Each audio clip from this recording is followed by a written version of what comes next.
Hi everyone, I am very pleased and excited to be here. This is my first trip not only to Belarus but outside of the European Union, so I am very excited, and I've been very excited ever since I got here. Гергин очень рад приветствовать вас всех и что вы пришли послушать его лекцию. Это его первый раз в Беларуси, но это не только первый раз в Беларуси, в принципе первая его поездка за пределы Европейского Союза, поэтому он супер рад видеть вас всех, супер рад побывать в этом месте. I've been very excited to explore Minsk and to see what brings it closer to Sofia and what brings it far away or in front of, beyond. And the comparisons are striking, and we will be very pleased to talk about them very soon. И Гергину было очень интересно, очень волнующе смотреть, сравнивать Минск и Софию, видеть вещи, которые делают эти два города похожих друг на друга, видеть, чем они отличаются, в каких отношениях и направлениях Минск догоняет Софию или даже где-то ее перегоняют, и поэтому буду очень рад обсудить в дальнейшем. So I will start with telling you a little bit about our organization. We are a very small team of core members and founders, co-founders, and a little cloud of volunteers. We have a multidisciplinary team. Ну и вот начиная с того, что рассказывали о своей собственной организации, которая называется «Спаси София». Они состоят из такого достаточно компактного небольшого ядра организаторов по совместительству сооснователей и такого какого-то неясного округа людей, которые подключаются к проекту ситуационно. И все те, кто составляет ядро организации, это такая очень разномастная компания людей из разных специальностей. So we have economists, we have finance experts, we have an IT person, myself, we have transport professionals and architects. Вот мы, среди тех людей, которые составляют организацию, представлены экономисты, эксперты в сфере финансов, люди из сферы IT, примером которых как раз является сам Гергин, люди, которые обладают компетенциями в области транспортного планирования, архитекторы, инженеры. So our mission is greener, better, and more mobile Sofia, and the implementation and introduction of sustainable policies, a smart city, because we want Sofia to be a smart city, and people-centered rather than car-centered city, and also quality control on public spending and watchdoging.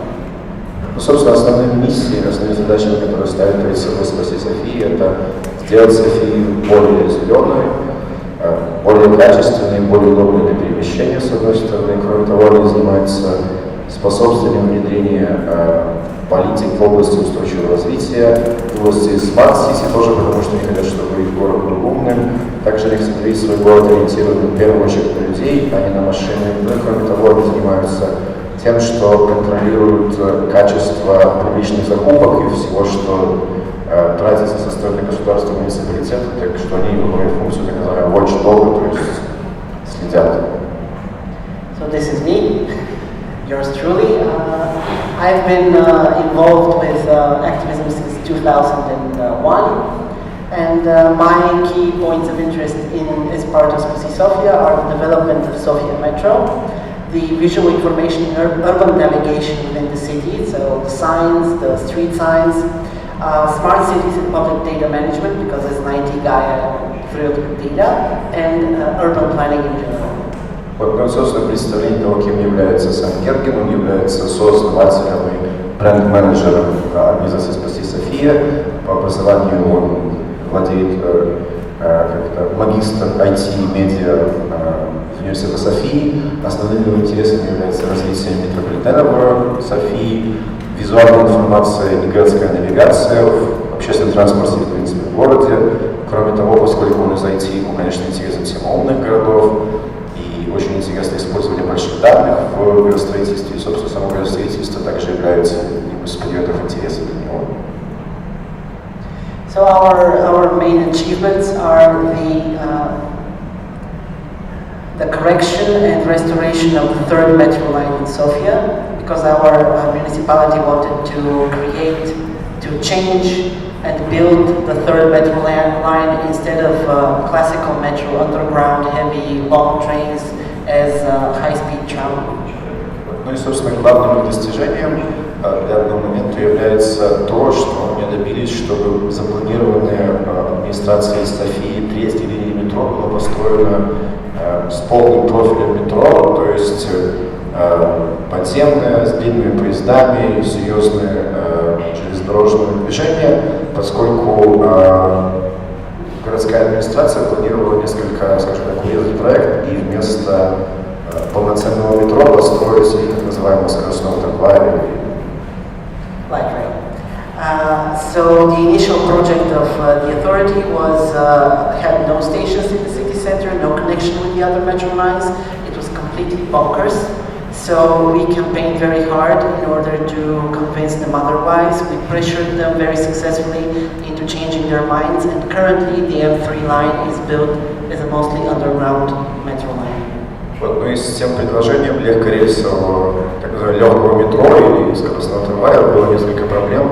Во-первых, у этого маршрута не планировалось остановок в центре города, он не был соединен с остальными линиями метро, он не двигался по выделенному пути, естественно, поскольку он был наземным, и это была большая проблема. Здесь сам проект был просто безумным, бессмысленным, и они очень сильно лоббировали и действовали публично, и умудрились убедить городскую администрацию изменить проект и реализовать полноценную третью линию метро, которая сейчас находится в стадии строительства. So the other great success of our organization is the successful introduction of nighttime public transport in Sofia. Sofia was the last EU capital in the European Union and the largest city in the European Union with no night public transport. So we campaigned very hard. We collected over 31,000 signatures in 3 months. We developed and defended in front of the administration and the public complete set of proposals for lines, schedules, and management for the system. And on April 7th this year, the municipality was forced and pressured into introducing a slightly modified version of our proposal. Другим большущим успехом их организации является создание сети ночного транспорта города София. Ситуация заключалась в том, что София была последней столицей страны, члена Европейского Союза, и самым крупным городом Европейского Союза, где не было общественного транспорта, что было не очень хорошо. Ребята разработали полноценную систему маршрутов, систему, каким образом будет организовано расписание. Они активно лоббировали и действовали в медиа, собрали около 31 тысячи подписей в течение 3 месяцев. Организовали, практически разработали всю систему, и они добились того, что 7 апреля этого года под давлением общественности и организации «Спаси София» городская администрация была вынуждена реализовать несколько измененные, но предложения, которые они разработали. The other major success of our organization, the introduction of new legislation which modified and upgraded various definitions, legal definitions for transport-related infrastructure like bus lanes, shared bus lanes, tram infrastructure, shared tram and bus lanes. So this was a very serious breakthrough that affected not only Sofia but all cities in the country. А другим значительным успехом организации являлось то, что они добились изменения законодательства на национальном уровне, вечного законодательства, которое касается вопросов общественного транспорта, в частности, формулировок того, чем является выделенная полоса для общественного транспорта, какими могут быть совмещенные полосы для общественного транспорта, в частном случае соединение троллейбуса и трамвая, автобуса и трамвая. Они добились этого изменения, которое повлекло за собой значительное качественное изменение как в Софии, так и в других городах во всей стране. So this is my greatest success. This is the new visual information in Sofia Metro, currently implemented on only one station, but soon it will be implemented on the entire third metro line. We designed this in cooperation with our metro authority, and the response from both local community and tourists visiting Sofia is very positive. Ну вот, это самый большой личный успех Гергина. Речь о внедрении системы визуального информирования и навигации в метро Софии. В данный момент проект реализован только на одной станции строящейся 3 линии метро, но очень скоро он будет внедрен на все линии. Этот проект был организован совместно с, конечно, администрацией метро. И, судя по реакции жителей города и его гостей, он получился очень удачным и принят очень позитивно. We've worked on various other projects. We try to educate and introduce ideas of how public space should look like. We try to force the authorities to update their approach to public environment planning. And most of all, we are very, very fierce defenders of any kind of transport infrastructure that our authorities are stupid enough to abolish or dismantle. Вот, но есть еще несколько проектов, в которых они участвовали, они здесь расписаны на экране, то есть они очень активно участвуют в развитии и изменении представления о том, что такое общественное пространство в Софии и других городах Болгарии, из чего оно состоит, как оно может проектироваться. Кроме того, одной из сфер их деятельности является защита любой транспортной инфраструктуры, которая городская и национальная администрация достаточно глупа, чтобы пытаться отменить. Они яростно защищают все эти проекты, не давая их закрыть и открыть. So what is Sofia really like? Because if we're going to talk about how to make a public transport faster and better, we really need to know the context that I come from. So I've just designed this little brief description of what Sofia is. Вот, собственно, какова же сама София, как она выглядит, потому что если мы собираемся обсуждать то, каким образом передвижение по городу можно сделать более безопасным, быстрым и удобным, то нам, очевидно, нужно понимать этот контекст, и поэтому Гергин сделал такую небольшую презентацию, которая позволит нам понять, что же за город София и как он работает. So this is the annual ridership in public transport in Sofia between the years 2011-2014. This is the most recent data we have publicly available. As you can see, for this period, even though ridership on the metro nearly doubled, we've lost 10% of our public transport ridership. Вот, ну и, собственно, здесь данные, которые представляют количество поездок на всем общественном транспорте в городе София. И, глядя на этот график, вы видите, что несмотря на то, что количество пассажиров, перевезенных метро, выросло практически в 2 раза, общий пассажиропоток в городе снизился в 10%. И это самые новые, самые современные данные. And this is the average speed of various modes of transport. As you can see, the fastest mode of transport is the subway, the metro, which is followed by cars that are 20 kilometers per hour. And then at the bottom of the list is public transport, which is 65% slower than the metro and 43% slower than cars. Вот здесь на слайде вы видите скорость, с которой, реальная транспортная скорость, с которой можно перемещаться разными видами общественного либо личного транспорта в городе Софии. Как видите, самым скоростным является, конечно, метро, 59 км в час. За ними следует личный автотранспорт, с которым по городу можно перемещаться со скоростью 20 км в час. И внизу пирамиды у нас наземный общественный транспорт. Он самый медленный, он на 65% медленнее, чем метро, и 43% медленнее, чем личный автотранспорт. So, in conclusion, cars are the fastest kind of ground transport in Sofia. Ну и заключая, можно сказать, что среди всех видов наземного транспорта машины являются самым быстрым способом перемещения. So, as we all know, time is money, everything is money, and this is how Sofia, the population of Sofia, how much it loses. Based on the mean annual monthly income of Sofia, 1 minute stuck in traffic costs 7 euro cents. So per year, people of Sofia usually lose 38 minutes a day in congestion. So per year, each inhabitant of Sofia loses 605 euro a year. Ну и, как вы знаете, время – это деньги, вообще деньги – это все. И, собственно, они сделали такие расчеты, которые демонстрируют, какое количество денег теряют жители Софии, перемещаясь по городу. Согласно их расчетам, каждая минута, проведенная в пробке стоит для одного жителя 7 евроцентов. В среднем каждый из жителей города тратит в пробках, просто медленно перемещаясь, 38 минут в день. В итоге это дает нам 604 евро, потерянных каждым жителем Софии в год. So this is a typical street in Sofia. A typical main street in Sofia is 22 to 28 meters wide, sidewalks included. And the typical central street that we have illustrated here is 10 meters wide. So as you can see, quite smaller as compared to most streets of Minsk. And you can't do much in that space. So what our authorities decided to do is to turn them into parking. Sofia allows parking on all city squares, on all central streets, and not only parking, but paid parking as well. Вот, ну, здесь вам представлен типичный профиль улиц города София.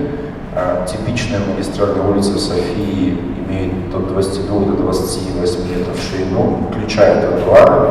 В центре эти улицы значительно уже, и именно пример такой улицы вы видите на слайде. Такие улицы в центре имеют около 10 метров в ширину, значительно меньше, чем, как вы понимаете, улицы в Минске. И, ну, соответственно, имея такой профиль, не очень там ничего много можно там придумать.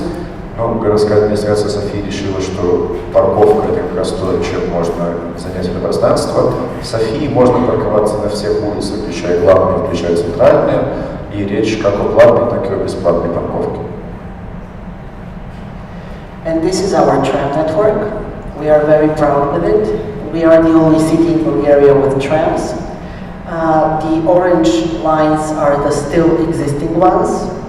The green lines are the newly constructed in the last 10 years, and everything else is what is destroyed or abandoned in the last 10 years. Здесь на слайде вы видите трамвайную систему города София. Они и очень гордятся, поскольку София единственный город в Болгарии, который обладает трамвайной системой. Желтым цветом показаны существующие трамвайные маршруты, красным те маршруты, которые были удалены, зеленым цветом покрашены новые, построенные за последнее время. There were 2 new tram lines announced to be built, but they never happened. And the last tram track built, the one in my home district of Nadezhda, was built in 2008 as a replacement line for the constructed metro.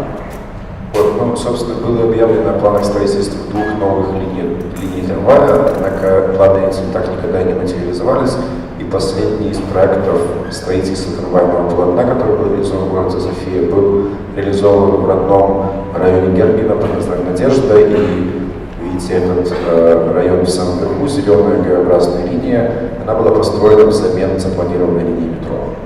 Sofia trams are the slowest in the European Union and most probably in Europe itself. Вот, ну и трамваи в Софии самые медленные трамваи в Евросоюзе, возможно, и в целой Европе. So this is the car dependency ratio in Sofia. Half of all cars in Sofia are carry just 1 passenger. 3% carry 4 or more. 10% carry 3, and the rest, 37%, carry 2 passengers. Ну вот здесь, как бы, можно посмотреть на слайде таким образом, насколько заполнены машины, которых очень много на улице Софии. Вы видите, что у них очень высокий уровень автомобилизации, 550-600 машин на 1000 жителей. Ну и, соответственно, заполнение машин не самое высокое. Половина всех машин перевозят всего лишь 1 человека водителя, 3% перевозят 4 человека и более, 10% машин перевозят 10 человек, и 37% перевозят всего лишь 2 пассажиров. In Sofia, cars are still a status symbol, and for many people, especially living in the newly constructed areas of town, they are a necessity. В Софии машины по-прежнему являются символом статуса, а для многих жителей новопостроенных районов они являются жизненной необходимостью. And these are our gorgeous streets in the city center. Our authority has wasted billions of European money and had no improvement in the city center or in the center in general. This is not an exclusion. This is the norm in Sofia. А вот, говорит Гергин, наши роскошные улицы. Эти улицы не являются исключением. Это действительно такой обычная средняя строится. Городская администрация потратила просто миллиарды долларов европейских фондов, и это не принесло никаких изменений для общественного пространства и центра города. As you can see, there are loads of barriers, loads of inaccessibility points. If you are in a wheelchair, you can literally feel like you live in Pyongyang in North Korea, because you are not allowed by the infrastructure to go out. И как видите, вот тротуары, то, что доступно людям, на самом деле людям совершенно недоступно, очень много барьеров и преград. И если вы перемещаетесь на инвалидной коляске, то вы чувствуете себя как в Северной Корее, потому что, по сути, просто нельзя на улицу. This street is currently being renovated, and the inhabitants of the street didn't want wider sidewalks. They wanted the same width of the sidewalk because they were too worried that they will lose their parking. Вот эта улица в данный момент находится в процессе реновации, и жители этой улицы не захотели более широких тротуаров, потому что они боялись, что это приведет к тому, что они потеряют свои парковочные места. And this is a view from my office. You can see the black street. Those are not fields in the distance. Вот, а это вид из, собственно, окна офиса Гергина. И видите такую серую полосу. Это насколько грязный воздух в городе. Yeah, this is poisonous air. Sofia is in the top 3 of the most polluted cities in the European Union. Вот, и, собственно, да, это серая полоса, это грязный воздух, и София входит в тройку самых грязных городов Европейского Союза. We are now currently suing Sofia municipality for its lack of commitment to political and practical change and improvement in the quality of air. И в данный момент организация «Спаси Софию» подала в суд на городскую администрацию Софии, потому что они не ставят перед собой цели улучшения качества воздуха и, как следствие, качества жизни в городе Софии. There is no desire from political establishment to push for tax reform, and in Bulgaria, the older your car is, the cheaper your taxes are. Вот и со стороны политического истеблишмента нет никакого желания проводить реформу налогообложения, поскольку данная ситуация такова, что чем старше твоя машина, сейчас в Болгарии, значит, что тем дешевле для тебя обходится ее обслуживание. The result is that Sofia has the oldest, not Sofia, Bulgaria has the oldest car park in the European Union, and all old cars from the European Union are sold in Bulgaria. Вот результатом такой налоговой схемы является то, что в Болгарии самый старый автопарк в Европе, и все старые машины со всего Европейского Союза заканчивают в Болгарии. And in addition to this, our municipality doesn't understand the role that public transport can play in the fight against pollution. Ну и, наконец, стоит добавить, что городская администрация не понимает, какую роль может играть общественный транспорт в борьбе с загрязнением воздуха. And this is our most beloved pastiche we have. This is, as you can see, the Elon Musk's car in space, but instead we have the paper ticket puncher from our public transport, because we asked which is going to be first, an electronic ticket in Sofia or the colonization of Mars. Это их любимый слайд, как видите, он напоминает нам то, что вы все видели, Тесла в космосе. Ну и месседж этого коллажа таков, что они как бы ставят вопрос, что случится раньше, колонизация Марса или система электронных проездных в Софии. There is a consensus among political parties to push for harmful policies. The destruction of our tram network was not out of, no meteor hit Sofia trams. They were consistently destroyed by our city council and our mayor. Вот, ну и по сути речь о том, что среди правящих политических партий есть просто-напросто консенсус, который заключается в том, что они сознательно внедряют вредные для города практики. В частности, если посмотреть на ситуацию с разрушением трамвайной системы Софии, то дело не в том, что метеор врезался в софийский трамвай, ничего подобного. Это был намеренный результат действий городского совета и мэра. The bad decisions are introduced with no debate, and if something is inconvenient for the authorities, one person complains and they scrap it. But if it's convenient for their idea, for their agenda, even if thousands of people go out to protest, they will still do it. Ну и, значит, как бы движение к прогрессу, мягко говоря, подавляется. То есть, если какое-то решение вызывает хотя бы появление одного недовольного, то они совершенно легко и моментально отменяют это решение. Если же какая-то важная и полезная для города мера вызывает просто тысячные демонстрации на улице, но это не та мера, которая нравится политическому истеблишменту, то они ни за что не будут этого делать. So big issues, big problems, big bombs are being released, sneaking in bits by bits, bobs and bobs, on phases. So there is no huge social unrest. And the дела с делами. Да, ну и, в общем-то, негативные программы, негативные решения, которые в долгосрочной перспективе наносят городу большой вред, внедряются по капельке, постепенно, незаметно, таким образом, что они вызывают большого недовольства среди горожан, а потом оказывается, что уже поздно и дела сделаны. So in this context, you see what we're dealing with. So how do we design a better and faster public transport? Ну вот, как бы таким образом вы представляете себе контекст, и как же мы в этой ситуации можем создать лучший и более удобный общественный транспорт. So the first question is we should ask ourselves what is traffic in general. So our organization defines traffic as time, space and fluid dynamics. Ну и для того, чтобы ответить на этот вопрос, нужно ответить, что же такое трафик, что такое дорожное движение. И, как говорит Гергин, их организация определяет трафик как транспортный поток. Это время, это пространство и это динамика потоков. So time is divided to transfer time, waiting time and actual travel time. Соответственно, время – это время на пересадку, время ожидания и, собственно, время самого перемещения. Space is defined by the dimensions of the vehicle you use, the capacity of that vehicle, and the occupied area per passenger.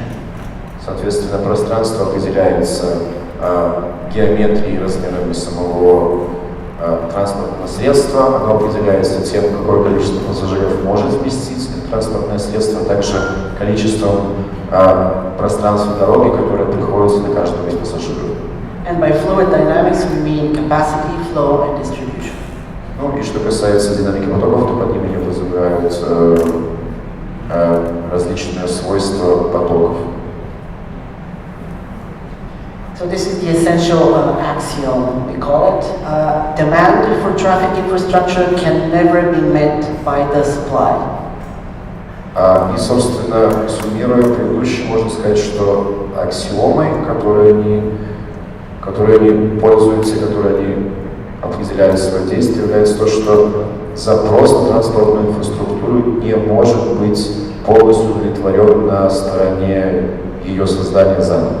The more points of conflict there are on our street network, the slower traffic gets. Следующим пунктом является тот факт, что чем больше конфликтных точек на улицах, чем меньше скорость транспортного потока. And because cities are a defined and limited area of space, so public space in those cities is also limited. Ну, из-за того, что наши города имеют ограниченные конечные геометрические показатели, общественное пространство также является ограниченным и является ключевым фактором того, как люди перемещаются в городе. So if you don't know how to manage that limited public space, you create a mobility that has an integrated negative feedback loop. Итогом этого всего является то, что если вы неправильно пользуетесь, неправильно управляете общественным пространством, общим пространством города, то вы создаете негативную причинно-следственную связь. So this is the first phase of that negative feedback loop. What's the holdup? The more traffic there are, the more cars there are, the less punctual public transport gets, and more conflict points arise. Итак, как же выглядит вот это вот негативное, как это, порочный круг функционирования транспорта в городе? Чем больше машин вы можете видеть на дороге, тем менее пунктуален общественный транспорт, в итоге тем меньше людей им пользуются. So the average speed of public transport stuck in traffic gets even lower, and the violations of the rules, the cars driving in bus lanes or interfering with the trams, are getting more and more frequent. Ну, результатом этого является то, что средняя скорость транспортных средств в потоке падает, а также с увеличением плотности потока возрастает количество различных нарушений со стороны водителей личного транспорта, которые, скажем, едут по автобусной полосе, и это приводит к тому, что общественный транспорт больше не может ехать по расписанию. So the next logical step is for people using public transport to say, forget it, I quit. They can't rely on a public transport that's not on time. Ну и следующим естественным логическим шагом является то, что люди теряют веру в общественный транспорт, говорят, забудьте, я не могу полагаться на общественный транспорт, поэтому я не буду им пользоваться. So the secondary lines, the lines that don't have this intensive schedule, that are less frequent, become very less used. В итоге второстепенные, то есть не магистральные линии общественного транспорта, на которых общественный транспорт движется с меньшей частотой, в которых дольше нужно ожидать транспортного средства, а люди пользуются ими все меньше и меньше и меньше. Yeah, but those people don't disappear. They're still in the city and they still need to move. So if they can't rely on public transport, they go themselves and buy themselves a car. Especially if a car costs less than a monthly salary like it does in Bulgaria.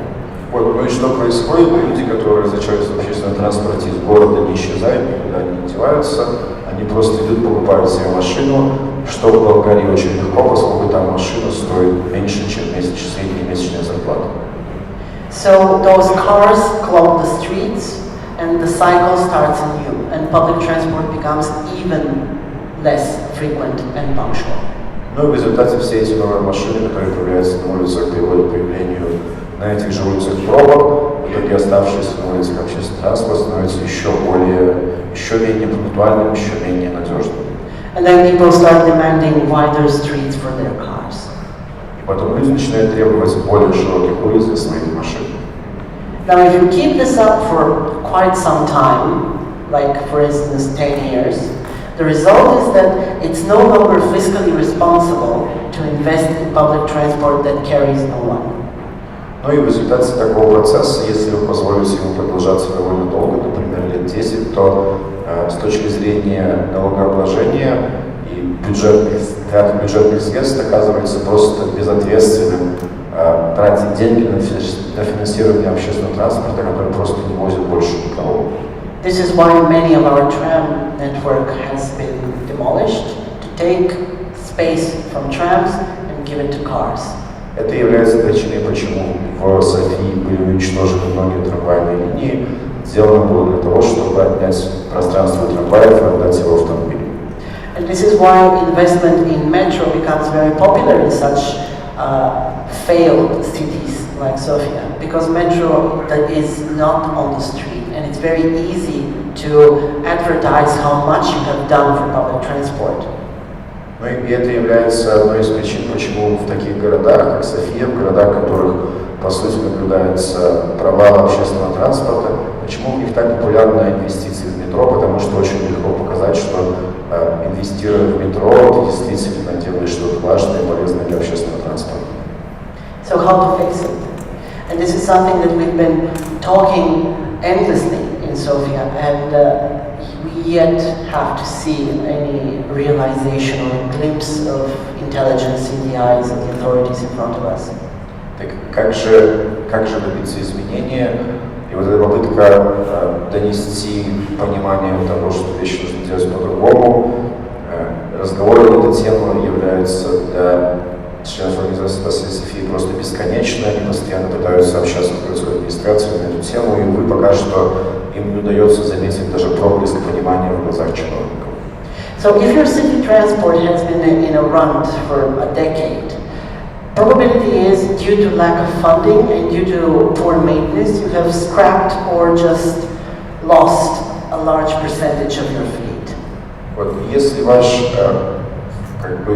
общественный транспорт находился в таком состоянии на протяжении довольно долгого времени, то велики шансы того, что вы потеряли большую часть, скажем так, вашего автопарка общественного транспорта, или он пришел в серьезную негодность.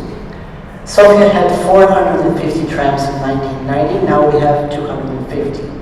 В 990-х в Софии было 450 трамваев, сейчас около 220. So the logical conclusion is if you want to revitalize your public transport, you need to make a huge investment and buy a proper, high capacity, low floor, modern, expensive rolling stock. Ну и единственным логическим заключением в этой ситуации является то, что вы должны сделать огромную инвестицию, которая должна быть направлена на закупку нового, современного, вмещающего много пассажиров и низкопольного общественного транспорта. And rebrand your public transport because it's in very poor taste in the public opinion as of that point. А также вам, очевидно, нужно потратить время на то, чтобы подвергнуть вашу систему общественного транспорта ребрендингу, потому что к этому моменту она воспринимается очень негативно со стороны жителей. Create a comprehensive schedule is the next step. Once you have the rolling stock, build a network that is efficient at delivering huge masses of people to the metro that you have invested for the last decade. Следующим шагом, который вы должны предпринять, это разработка комплексного и связанного расписания маршрутной сети, которая позволит вам доставлять огромное количество людей к метро, в которое вы инвестировали такие большие деньги. Those backbone routes that are feeder lines should have a permanent headway, 5 minutes, 10 minutes, 15 minutes, 20 minutes, but they should not change like 10 in the morning, 15 at noon, 27 at the afternoon, 6 at the evening. This doesn't work because you need to get buses off and online, and that is wasting money. И те маршруты общественного транспорта, которые являются запитывающими по отношению к основному скелету, основным магистральным маршрутам общественного транспорта, расписание на этих дополнительных линиях должно быть неизменным, фиксированным на протяжении всего дня, будь то 5 или 10 минут. Это очень важно, потому что если это расписание будет меняться в течение всего дня, вы будете вынуждены ставить автобусы либо трамваи на линии в том операции, что является просто напрасной тратой. You can join these routes as well and offset their timetable. So if in this example you have 10 minutes headway when they are alone, but when they are together you have 5 minutes. That means twice the people you can move in this joint section to the subway station or to the railway station. Ну и такой ловкой, которой можно достичь большей эффективности, это сочетание, соединение ваших маршрутов, которые являются запитывающими, то есть там, где они двигаются по отдельности, они двигаются с интервалом 10 минут, на том отрезке, на котором они совмещены, вы можете добиться того, что на его протяжении можно будет сесть в автобус или в трамвай каждые 5 минут, то есть 2 раза чаще. So you have to design the streets that those backbone routes go through to be high speed for public transport.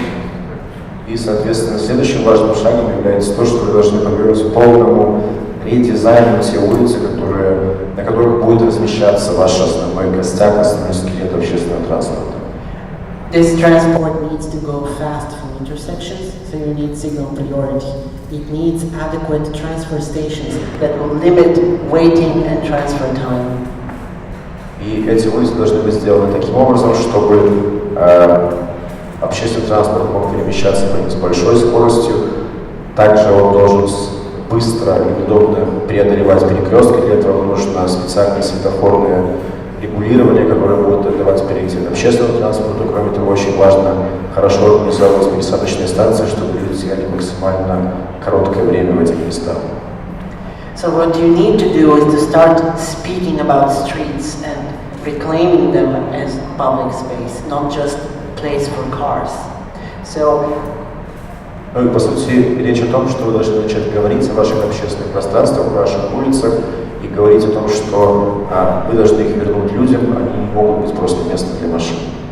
So when people talk about streets, and especially architects and urbanists, they speak of streets as public space, as functional space, or belonging to everyone. И если, когда специалисты, урбанисты, архитекторы говорят об общественных пространствах, об улицах, они говорят, что улицы — это общественные пространства, они должны быть функциональными, они должны служить многим целям, они должны принадлежать каждому. But that discussion could be very well stolen by non-experts, because urbanists are experts, and like people of science, they speak with the understanding that they have intelligent and honest people in front of them. Вот. Но проблема в том, что такая дискуссия очень легко может быть похищена, скажем так, инициатива может быть отнята у специалистов, потому что архитекторы, планировщики, они являются профессионалами, и как другие люди, обладающие опытом, экспертизой, ученые в каком-то смысле, они, когда они говорят, предполагая, что с другой стороны находится человек, который настроен на интеллигентную, умную, честную дискуссию. What we need to say instead, so the public could understand, non-urbanists, non-architects, they need to understand that we need streets that are designed fairly, and streets that allocate space to contribute to a specific function. Вот. И это то, как говорят профессионалы и архитекторы, это неправильный способ для того, чтобы добиться успеха, общаясь с обычными жителями, которые не понимают профессионального языка. Мы должны говорить по-другому. Мы должны говорить о том, что улицы должны быть спроектированы честно, что пространство должно распределяться таким образом, чтобы достигать какой-то конкретной цели. We need to explain to people that streets must ensure equality of opportunity, not equality of outcome. И мы должны объяснять людям, что улицы должны быть спроектированы таким образом, чтобы создавать равенство возможностей, а не просто равенство итогового результата. And that most of all, we need to address that the fastest way for everyone to move is that if some modes of transport are prioritized over others. Мы должны говорить и объяснять людям о том, что для того, чтобы мы все вместе перемещались максимально быстро, нужно, чтобы были какие-то виды транспорта, которые обладают ясным приоритетом. So when we design and talk about streets, the goal in the most optimistic case is that we need to move a maximum amount of people for a minimum amount of time.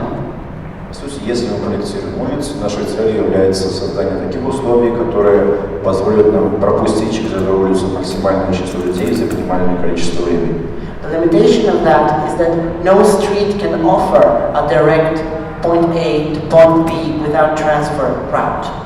А ограничением в этом вопросе является то, что никакая улица не может нам представить возможности поездки от двери к двери, да, без какой-то либо пересадки.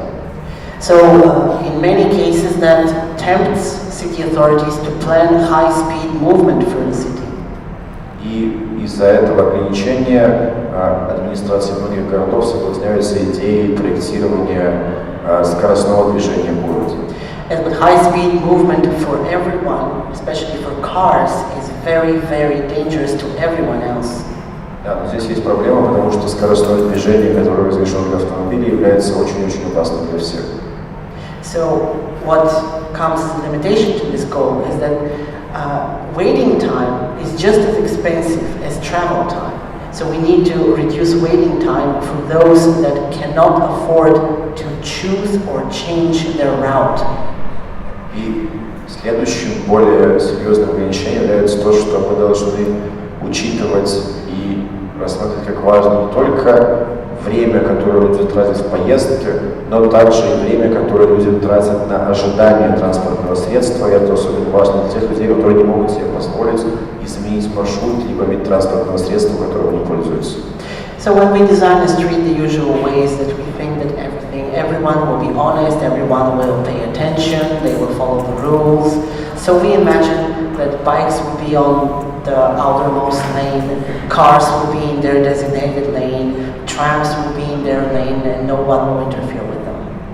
Ну и когда мы проектируем нашу улицу, мы представляем себе, что люди будут пользоваться улицей по-честному, велосипедисты будут занимать крайние правые полосы, а машины будут ехать на полосах вместе с автобусами, трамваи будут ехать в одиночестве по своей внутренней полосе в центре города, в центре улицы. It doesn't work like that, obviously. Cars are everywhere, buses and trams wherever they can squeeze in, and the outermost lane usually becomes no parking lane. Но в жизни все бывает совершенно не так, если не наоборот. Машины занимают все предоставленное им пространство, а трамваи и автобусы занимают только то место, куда они могут втиснуться, а крайняя полоса, которую мы думали будет занята велосипедистами, на самом деле оказывается занята по-другому машинами. So cars violate the rules because they can, not because they want to. Машины нарушают законы не потому, что они хотят, а просто потому, что могут. Because there are too many to fit on whatever number of lanes we designated for them. Потому что машин слишком много для того, чтобы разместиться на любом количестве полос, которые мы им предоставили. Or because we chose the wrong mode of transport for our commute. Или для того, или по той причине, что мы выбрали неправильный вид транспорта для той конкретной поездки, которую мы решили предпринять. So if you divide the public transport from cars on high speed or wherever you need high speed movement, you will not punish cars as many drivers fear. Поэтому, если вы организуете выделенную полосу для ваших трамваев или автобусов, то на самом деле вы не будете наказывать автомобилистов, как многие из них чувствуют. You will give them their lanes and they will be alone with them. Вы дадите им их полосы, и на этих полосах они будут только сами по себе. And your public transport will be faster than them. И тогда ваш общественный транспорт будет быстрее, чем они. Speaking of bikes, this is a bike lane in our city, and it caused an uproar and protests and whining on Facebook. Вот. Ну, если говорить о велосипедах, то вот каким образом выглядит велосипедная полоса в нашем городе, и ее введение вызвало просто очень сильное недовольство и жалобы, и плач в социальных сетях. This is a bike lane that the largest biking organization in Sofia condemned. Вот. Это велосипедная полоса, которая была воспринята негативно самым крупным велосипедным сообществом города. And the rest of the city said those favorite lines of ours. This is not Amsterdam. Our city was not planned for that many bikes. Why do you always push for those bike lanes? Вот. Ну вот здесь выборка любимых цитат, которые, значит, были цитат городской администрации по поводу этой велосипедной дорожки. Это вам не Амстердам, наш город не предназначен для такого количества велосипедов. Почему вы продолжаете требовать этих бесполезных велосипедных дорожек? And the most beloved one, bikes are for the parks on weekends. Ну и самое любимое, конечно, велосипеды — это для парков на выходных. So, are they right, those people that say those nasty things about bikes? Так, правы ли те, кто говорят эти противные вещи о велосипедах? I would say somewhat. Because the main conflict here is that not all streets could carry bike lanes, and not all bike lanes should be on streets.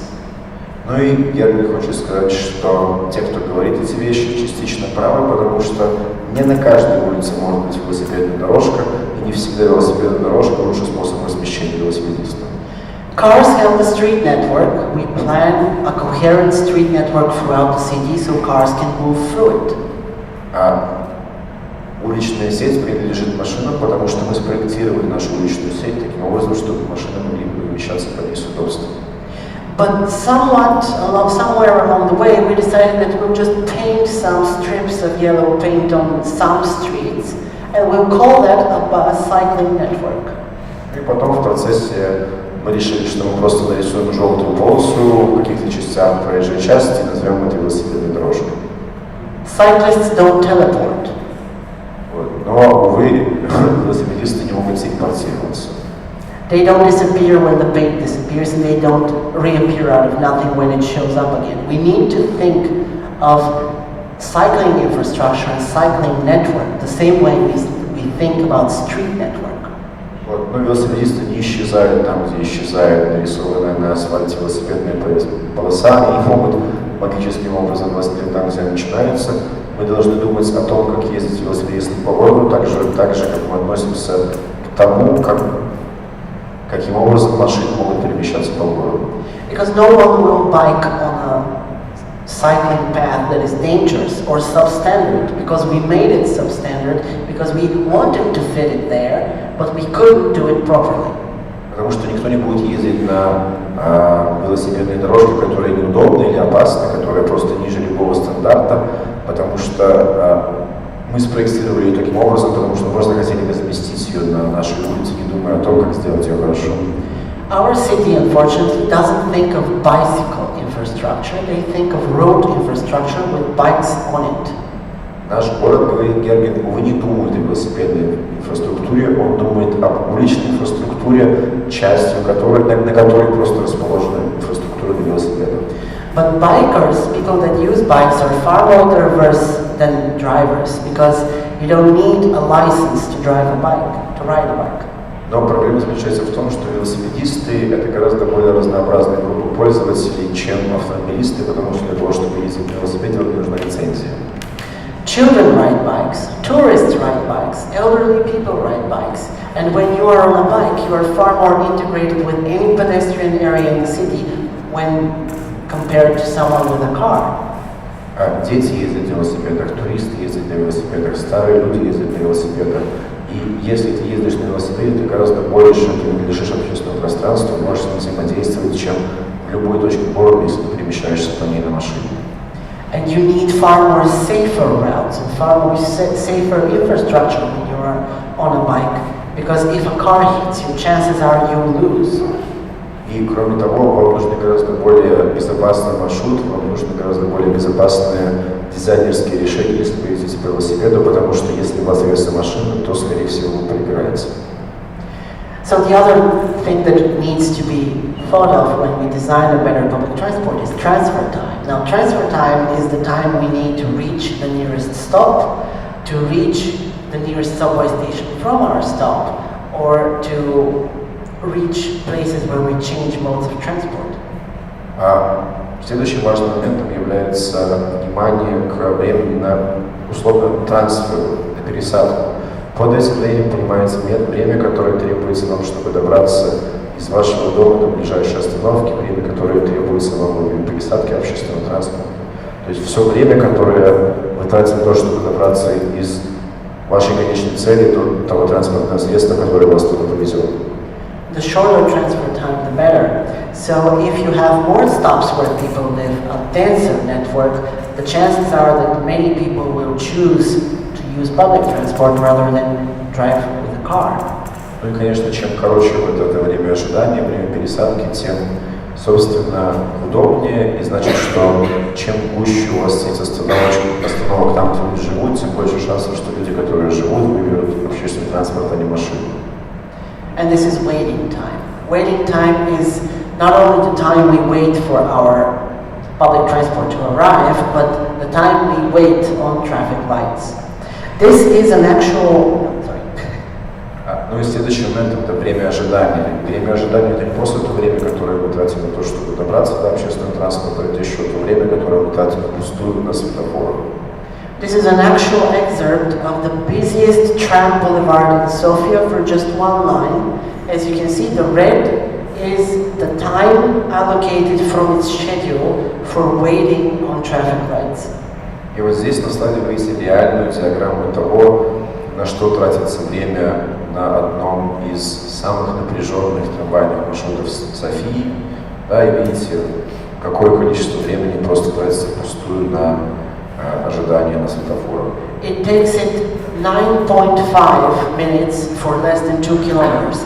And this is the official figure. The unofficial is even higher. То есть около 9,5 минут на протяжении 2-километрового отрезка тратится на стояние светофоров, и это только официальные цифры, неофициальные цифры еще выше. So 50% of your travel time on that stretch is dedicated to sitting in one place. Получается, 50% времени поездки на этом отрезке составляет просто сидение на месте. 21% of your travel time is actual service. At the tram stops, the time the tram is halted, so you can get off and get on. 29% времени вашей поездки – это время, которое трамвай проводит на остановке, чтобы вы могли сесть или высесть с него. And 29% is the actual movement. Только 21% времени вы просто двигаетесь, находясь в пути. If we remove the traffic lights, it's a whole different picture. Если же мы удалим светофоры, то мы увидим совершенно другую картинку. 0% waiting time on traffic lights. 0% времени в ожидании на светофоре. And 60% of travel time for actual movement. И 60% времени у вас займет реальное перемещение вдоль маршрута. The result is this. For this waiting time, if you don't change the headway between trams, результат следующий. Для этого времени ожидания, если вы не изменяете частоту маршрутов, we can transport twice the amount of people. Сможете перевести в 2 раза больше людей. How are we going to achieve this? Как же мы добьемся этого? So this is a very simple technical solution. It's called priority signal breaker. Это очень простое техническое решение, которое дает приоритет общественному транспорту светофору. As you can see, it has one breaker, a second breaker, and a unit control box. То есть это датчики, первый, второй, третий и контрольная коробка.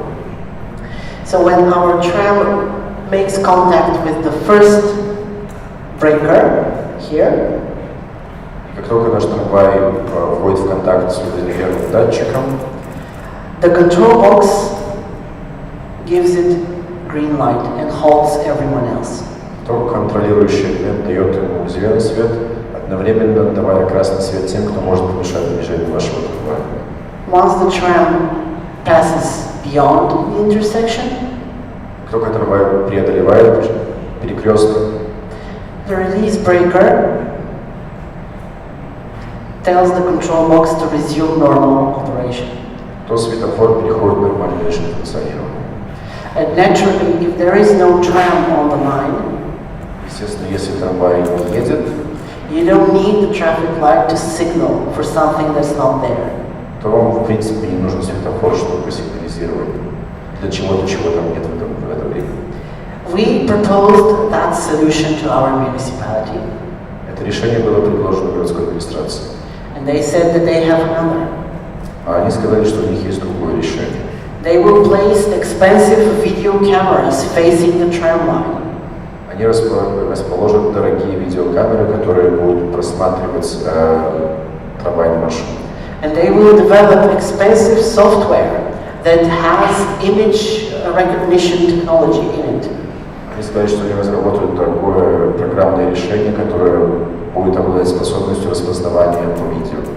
And if something large is on the tram tracks, Если что-то большое есть по трамвайному путям, they will give it headway on the intersection. то она будет получать преимущество при перемещении через перекресток. We asked how much will this fascinating technology, like Tron-like Star Wars thing, will cost us? И сколько же эта завораживающая технология, которая напоминает нам из «Звездных войн», сколько она нам обойдется? I'll try it in Russian. И сколько в миллионах? So this solution that we proposed is less than 3,000 euro per intersection. Решение, которое они предлагают, обойдется меньше, чем в 3000 евро для каждого перекрестка. For 4 million euro, you can equip 2 Sofias with it.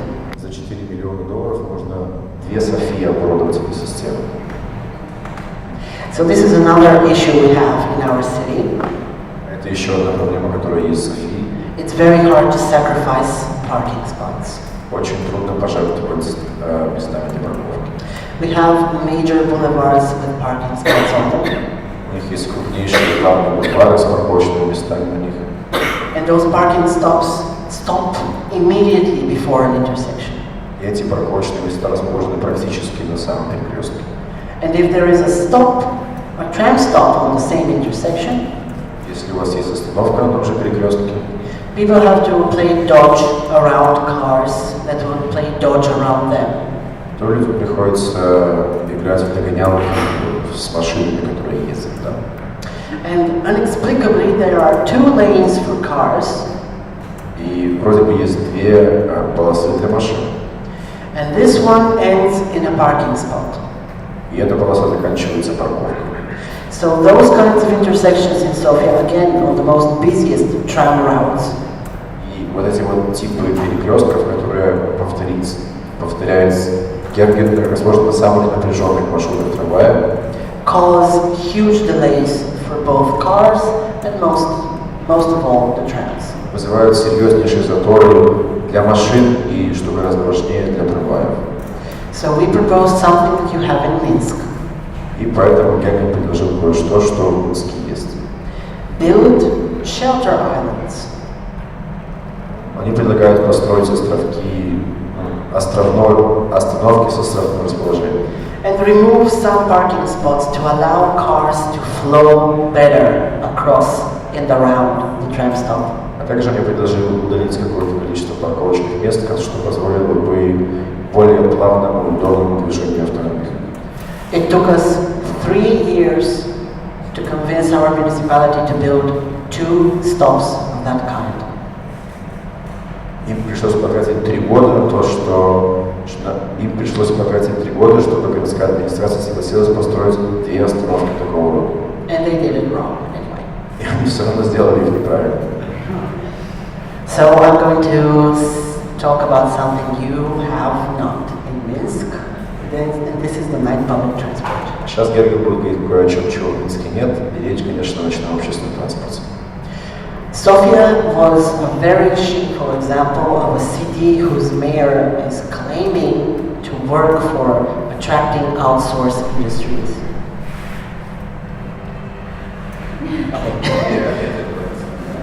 София была очень позорным примером города, который утверждал, что он способствует привлечению аутсорсных индустрий города. And yet there was no option to travel throughout the city after 11 p.m. Но несмотря на это, в городе не было никакой возможности, чтобы перемещаться после 11 часов. Also, Sofia is currently very hot and trendy tourist destination because we have both Ryanair and Wizz Air as main airlines servicing Sofia International Airport. А кроме того, сейчас София является очень горячим местом, которое привлекает туристов, потому что в город летают сразу 2 лоукоста, Ryanair и Wizz Air. And that was not enough to convince our municipality for a long time that we need 24/7 transport. Но даже этих 2 фактов было недостаточно, чтобы убедить городскую администрацию в том, что им нужна круглосуточная система общественного транспорта. So we decided to explain in plain language, as simple as it can be. Поэтому они решили объяснить эту проблему самым простым языком, самым простым, как только возможно. That in a city that is with a population above 1 million, there is always someone that is awake. Что в городе, в котором население составляет больше 1 миллиона, всегда кто-нибудь не спит. And there is always someone that's on the move. И всегда кто-нибудь едет куда-то. So if a city wants to be attractive to tourists or outsourcing industries or the IT sector, it needs to allow its citizens to move freely, regardless if they have a car or not. Поэтому, если город хочет быть туристически привлекательным, если город хочет позволять развиваться аутсорсным индустриям, то он обязательно должен позволять людям перемещаться по себе, вне зависимости от того, есть у них машина или нет. Also, if you have a city that had quadrupled its international airport traffic, you need to supply it with a connection between the airport and intercity checkpoints, rail stations, bus stations. А еще, если у вас есть аэропорт, пассажиропоток которого вырос 4 раза, то вам обязательно нужно обеспечить соединение соединение этого аэропорта с главными точками в городе, то есть с вокзалами и пересадочными пунктами. So what does it need, a night public transport? This is Minsk, by the way. Что же такое общественный транспорт и что нужно, чтобы он работал? И, кстати, здесь на слайде видите Минск. I just illustrated it as a thank you for the invitation. И вот Гергин, благодарный за приглашение, сделал нам такой подарок. So what you need is a sufficient number of lines, because by definition, cities are big. Первое, что требуется для функционирующей системы общественного транспорта, это достаточное количество линий, потому что город большой. And if someone lives too far away from a night stop, they will probably choose either not to go out or to go home by taxi. Потому что если кому-то слишком далеко до линии ночного транспорта, то они предпочтут либо не совершать свою поездку, либо воспользуются такси. Metro lines are built to deliver the most amount of people to the most busiest routes. Линии метро спроектированы таким образом, чтобы перевозить наибольшее количество людей к местам, в которые эти люди хотят поехать. I'm so sorry. And so chances are that will be the same, that will be true at night as well. So you need a line that replaces the metro if you can't afford to run it 24/7. И, скорее всего, логика, которая позволяет работать в метро днем, сохранится и ночью, поэтому вам нужна будет линия общественного транспорта, которая будет заменять метро ночью, если у вас нет финансовой возможности сделать так, чтобы метро работало круглосуточно. And you need guaranteed transfer stops, places where you get off one night line and the next line that you need is already there. You don't wait, no waiting time. А еще нужно сделать такие пересадочные пункты, в которых людям не придется ожидать на пересадку. То есть сделано должно быть так, что вы вышли на вашей остановке, и следующий маршрут уже ждет вас там. Because imagine the situation, you live 20 miles away from, or 10 miles away from from the city center. You get on one night bus. Представьте себе ситуацию. Вы живете, скажем, в 10 километрах от центра города. Вы садитесь на один из автобусов, на один маршрут. You get off on a stop and you have to wait 30, 40 minutes, an hour until the bus that takes you home. Ну и потом вы ждете следующего маршрута, который довезет вас домой. Вы ждете 30-40 часов. You will never wait that long at night. Никогда в жизни ночью вы не будете что ждать до остановки. Unless you have very good friends. Если, конечно, у вас не очень крутые друзья. So you need a hub or a central stop where most lines go, where there is nightlife. Поэтому вам, разумеется, нужен хаб, куда ведет большинство ночных маршрутов, где у вас будет какая-то ночная жизнь. This could be the nightclub scene or a huge business park with outsourcing industry. Это может быть место, где у вас много ночных клубов с ночной жизнью, или, напротив, большой бизнес-парк, где у вас работают аутсорсная индустрия. Because nightlife is nightlife, not just dancing. Потому что ночная жизнь – это ночная жизнь в целом, не только танцы. And you need an adequate schedule again. You know, if your night bus is once every 28 minutes. И, кроме того, вам нужно адекватное расписание. То есть, если ваш ночной автобус едет каждые 28 минут, то chances are you won't remember the time it departs from your stop if it's like, say, every half an hour. То есть шансы, что вы не будете помнить, когда именно он отправляется, и вы скорее запомните его, если вы будете бежать каждые полчаса. So if you want your city to have nighttime public transport, если вы хотите, чтобы в вашем городе был ночной общественный транспорт, and your city authority hasn't come up to this yet or actively rejects or detests the idea, а ваша городская администрация пока не готова принять это решение, либо, напротив, активно противится ей, you need to research and you need to campaign hard. То вам нужно делать исследования и нужно очень сильно заниматься лоббированием и общественной кампанией. The lack of night transport is hurting the city's economy because a city does not sleep. Отсутствие ночного общественного транспорта вредит городской экономике, потому что город не спит. You have to research how any change will occur if you have public transport in the economic mobility of people. Will it improve? И вы должны сделать исследования, которые покажут, как изменится экономическая мобильность людей, если у вас будет ночной общественный транспорт, и, собственно, улучшится ли она. The lack of night public transport drains money out of citizens and taxpayers because they have to pay for taxis or have to pay for fuel for their own cars. Отсутствие ночного общественного транспорта, по сути, просто высасывает деньги из карманов налогоплательщиков и жителей, поскольку им приходится платить за такси либо за топливо из собственных машин. You need to research how much people are paying now for their nightly commutes. Chances are, if night transport is cheaper than the taxi they are paying, they will be willing to have that kind of service. И вам нужно сделать исследование, которое позволило вам понять, сколько сейчас люди тратят на свои ночные поездки. Если ваш ночной транспорт будет дешевле, то есть большой шанс, что люди будут начать пользоваться им, а не такси. In my town, we have this district called Lublin. В Софии есть город, называется Люблин. And Lublin is an independent republic within Sofia itself.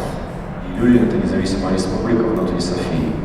Because Lublin is cut off from the rest of the city with a park and a huge industrial area. Потому что Люблин отрезан от всего города огромным парком и крупным промышленным комплексом. So many people in Lublin didn't bother going out at night because they weren't able to go home on foot, and there was no public transport, and taxis are expensive. И по этой причине многие люди в Люблине не решались пойти гулять вечером, потому что они знали, что общественного транспорта, который позволил бы им вернуться домой, нет, а такси, конечно, дорогие. So Lublin balkanized from the rest of Sofia, and it has a unique culture of its own. Поэтому Люблин по балканскому обычаю отделился от всего города, и там возникла своя необычная культура. And that is very harmful for a city. Это очень вредно для города. And you need nighttime public transport because it could help deter this separation and ghettoization of parts of the city that are inaccessible. И именно по этой причине вам нужен общественный транспорт, потому что это позволяет вам препятствовать геттоизацию и отделению частей города от всего остального города. Above all, a campaign for the introduction of nighttime public transport needs to address and explore people's needs. Но прежде всего кампания за введение ночного общественного транспорта должна адресовать и понимать потребности жителей. Because chances are that night commuters and day commuters have different destinations. Потому что велики шансы того, что люди, которые пользуются ночным общественным транспортом, и люди, которые пользуются дневным общественным транспортом, ездят в разные места.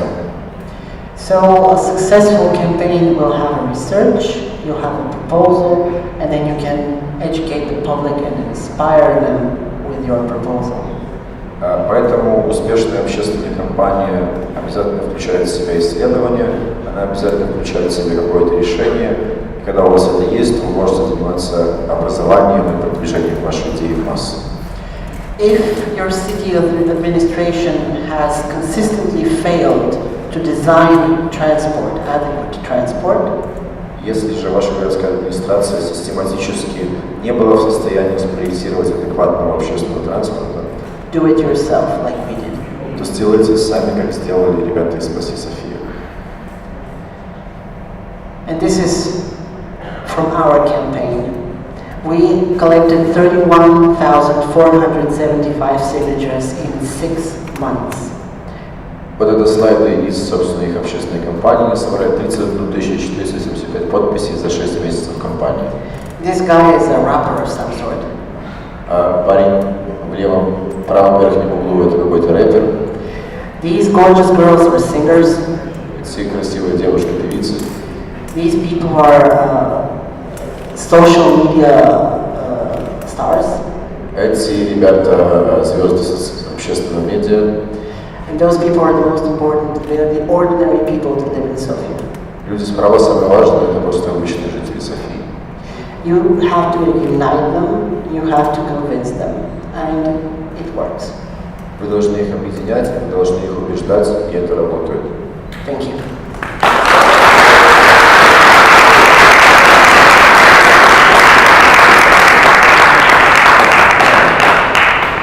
Thank you, Гергин. У нас режим вопросов и ответов. Будет проходить в режиме живого микрофона. Будет беседа Насти с Гергином, ваша беседа вместе с ним тоже.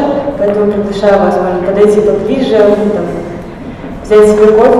Но прежде чем мы начнем, хочется еще раз попросить всех, кто не зарегистрировался, все-таки зарегистрироваться у входа и взять форму обратной связи и заполнить их, потому что нам очень важно узнать ваше мнение для того, чтобы следующие наши мероприятия были для вас более интересными и полезными. Спасибо. А сейчас у нас открытый микрофон.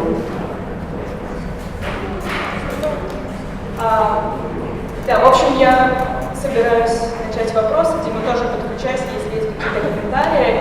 И, в принципе, очень интересные темы были затронуты, и мы можем поговорить и об общественном транспорте, и об автомобилях, и ночном транспорте, об экологии в городе. И, в принципе, очень часто мы делаем отсылки на какие-то западноевропейские примеры, голландский опыт или скандинавскую систему общественного транспорта.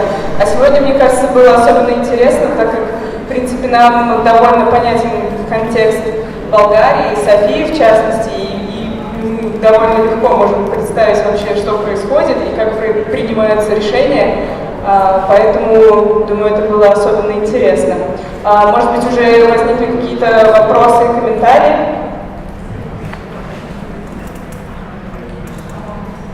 Thank you, Гергин. Спасибо большое за очень интересную презентацию. Меня зовут Равшана. У меня такой вопрос. Мы просто тоже, я из Бишкека, мы тоже делали разные исследования и такие как Origin Destination Surveys. И мы, например, четко видим, что вот в нашем городе у нас 1,2 миллиона людей. Из-за того, что такси подешевело, получается, что сейчас идея того, что мы бросаем все силы на то, чтобы люди для своих комьютов использовали больше общественный транспорт, оно немножечко, как бы экономика и реальность сейчас ведет в ту сторону, что люди просто пересаживаются на такси, потому что оно стало дешевле, да, такая уберизация и прочее, да. То есть происходило ли это в Софии, как вы вообще смотрите на эти тренды, да, потому что сейчас уже не такая перспектива, как покупать собственную машину, ты просто ездишь на такси, особенно в средний класс.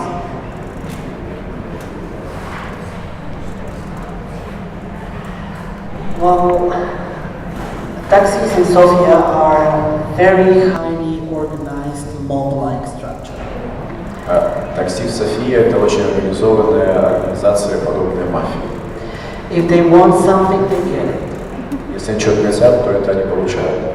So, going into the introduction of nighttime public transport, we were very afraid that the taxi lobby will crush it.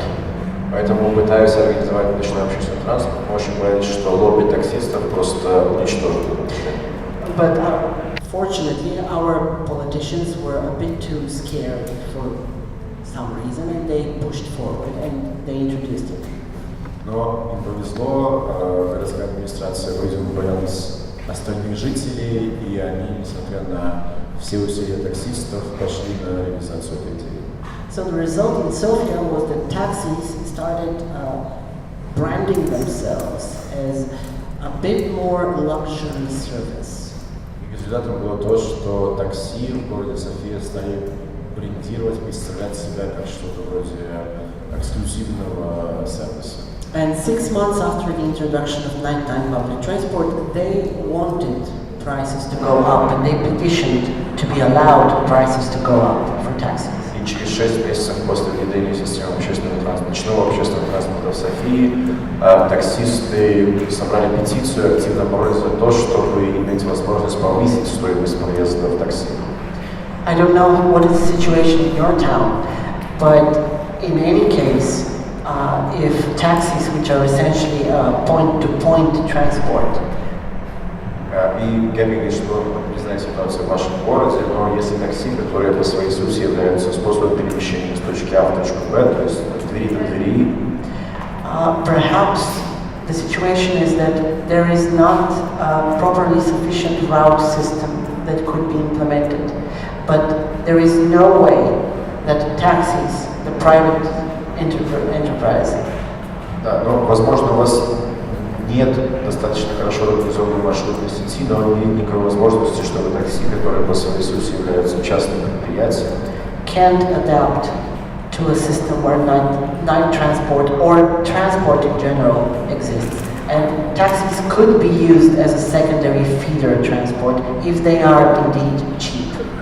да, ну и он видит возможность их использования, он считает, что им очень легко могли бы адаптироваться с одной стороны, с другой стороны они вполне могли бы быть частью системы ночного общественного транспорта, как такие запитывающие маршруты для основных магистральных, если, конечно, это достаточно дешево. If I didn't properly understand the question, I will be happy to discuss it later on. Если он не совсем правильно понял вопрос, то будет рад обсудить его в дальнейшем. Спасибо за прекрасную лекцию. Я не могла пройти мимо, потому что мою дочь зовут София, именно через букву «И». Когда я услышала, что ее будут спасать, я, конечно, сюда прибежала. Скажите,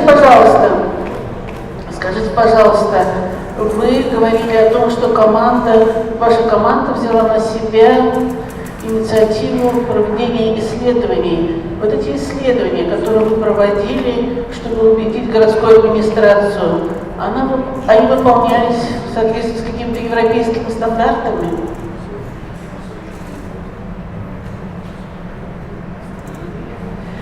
Thanks, this is a very nice question. The research we did was a survey, and this survey was very extensive. Гергин говорит за прекрасный вопрос. Исследование, которое мы делали, было опросом, это был очень обширный опрос. And in it, we created a questionnaire with more than 40 questions. И в его рамках мы создали опросник, который состоял из более чем 40 вопросов.